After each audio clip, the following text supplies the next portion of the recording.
My name is Sharon, and I'm a high schooler. I'm also Ian's older sister. Nice to meet you all.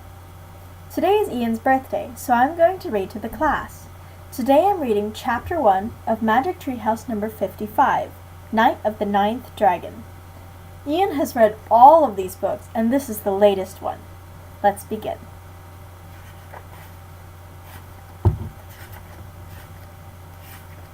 Chapter 1. That's it? The day was cloudy and windy. Jack was sitting on the front porch, using a yellow marker to highlight a book called Caring for Your New Puppy.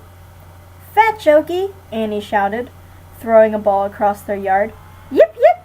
A scruffy black and white puppy raced after the ball and caught it in his mouth. "Bring it back!" Annie called, but Okie dashed away from her and said, "He never does what you say," Jack said with a laugh.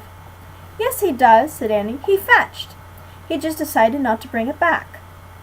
He ran after Okie and wrestled the ball away from him. "Ready to go to the dog park now?" she called to Jack. "Yep."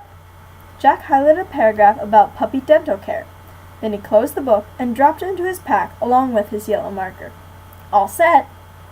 "Did you pack supplies?" said Annie. "Just this leash and water bowl," said Jack, "and some puppy treats." He pulled the leash out of his pack. "Wait, let's see if he'll walk with us on his own," said Annie. "If I know him, he'll take off," said Jack. "Come on, give him a chance. I've been working with him," said Annie. "Watch. Okie, come!" The little dog ran to Jack and Annie. "See?" said Annie as they started down the sidewalk. "Do you really think he'll stay with us?" said Jack, putting the leash back in his pack. "Sure," said Annie. "Hey, do you have any money?" Jack asked. "What for?" said Annie. "I thought we could stop at the pet store," said Jack. "We need to get a dog toothbrush and toothpaste. I was just reading that canine tooth care is very important.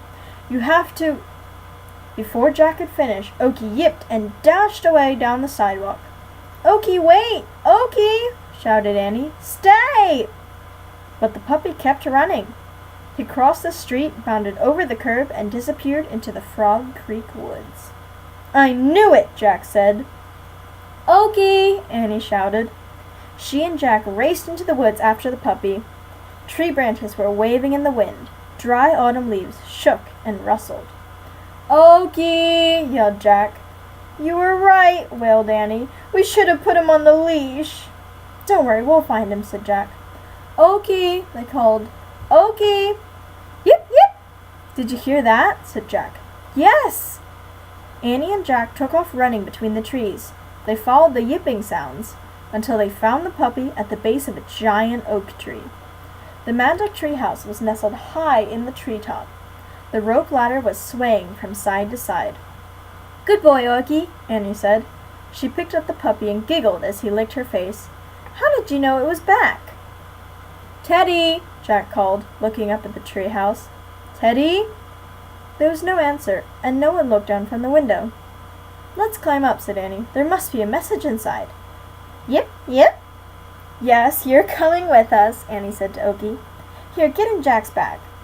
Jack took off his backpack, and Annie lowered the puppy inside. "Is that going to be too heavy?"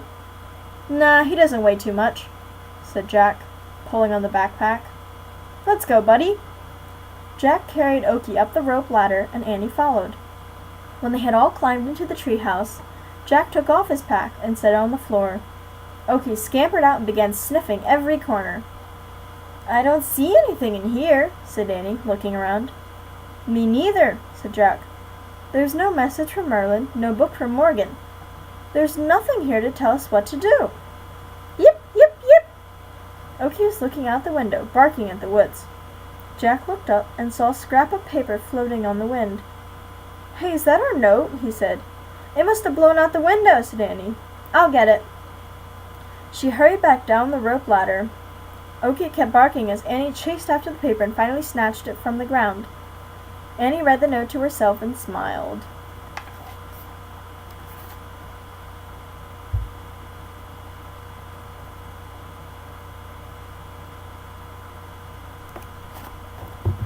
So there's the picture.